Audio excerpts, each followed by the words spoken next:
여러분 안녕하십니까? 이어서 광주 MBC 5시 뉴스입니다.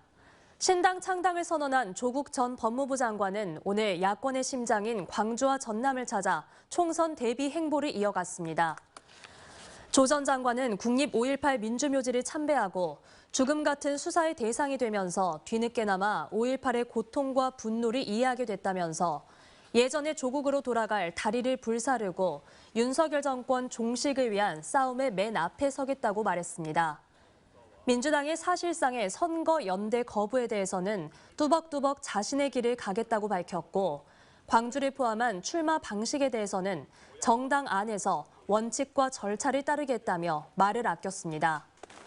조 전 장관은 이후 김희중, 옥현진 대주교를 예방한 뒤 오후에는 목포 김대중 노벨평화상 기념관을 찾았습니다. 전라남도는 올해 노인 복지 예산으로 전체 예산의 15%에 달하는 1조 6천억 원을 편성했습니다. 전라남도는 어르신 소득 보장을 위한 기초연금은 전년보다 3.6% 인상해 소득 하위 70% 어르신에게 지급하고 도내 노인 일자리는 전년보다 7천 명 늘어난 6만 4천 명에게 제공하며 취약계층 어르신을 위한 돌봄 서비스도 확대할 예정입니다. 본격적인 공천 작업에 돌입한 국민의힘은 오늘 광주 5곳 등 전국 25개 지역구에 대해 단수 공천을 확정했습니다. 광주에서는 동남갑 강현구, 동남을 박은식, 서갑 하헌식, 광산갑 김정현, 광산을 안태욱 등이 이름을 올렸습니다. 국민의힘 공천관리위원회는 내일 전남 지역 총선 후보자를 상대로 면접을 거친 뒤 이르면 이번 주 전남 지역 공천 대상자를 확정할 예정입니다. 전남대병원 제34대 병원장에 정신신경외과 교수가 임명됐습니다.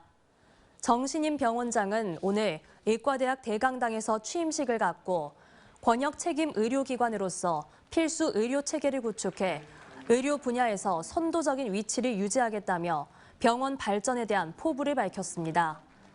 정신임 병원장은 전남대학교 의과대학 출신으로 1993년 전남대병원 교수로 부임한 이후 대한신경외과학회 회장 등을 지냈고 2017년 12월부터 2년 동안 제8대 화순 전남대 병원장을 맡았습니다. 검찰이 수사 무마 등 검경 브로커 사건과 관련해 18명을 기소하고 이 가운데 10명을 구속했다며 중간 수사 결과를 발표했습니다.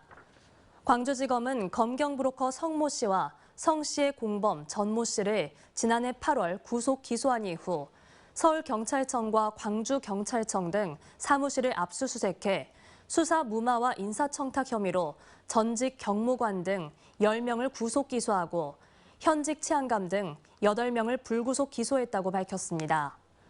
검찰은 브로커와 검경 공무원들 간의 검은 커넥션을 통한 부패 범죄를 밝혀냈고 소문으로만 무성했던 매관매직의 실체가 이번 수사로 드러났다고 자평했습니다. 또 관급공사 부당 수주 의혹 등에 대해서도 철저히 수사할 예정이라고 강조했습니다. 광주시립미술관 소속의 한 공무원이 이혼한 전 남편의 가족 수당을 10년 넘게 부당하게 받은 사실이 적발돼 광주시가 징계 절차에 들어갔습니다. 광주시는 공무원 김모 씨가 10년 전 이혼했음에도 지난해 말까지 배우자 수당과 복지 포인트 등 모두 700여만 원 넘게 부당하게 수령한 것과 관련해 다음 주 중에 징계위원회를 개최할 예정입니다. 언제 어디서나 내 손 안의 뉴스. 광주 MBC 뉴스 유튜브 구독으로 함께하세요.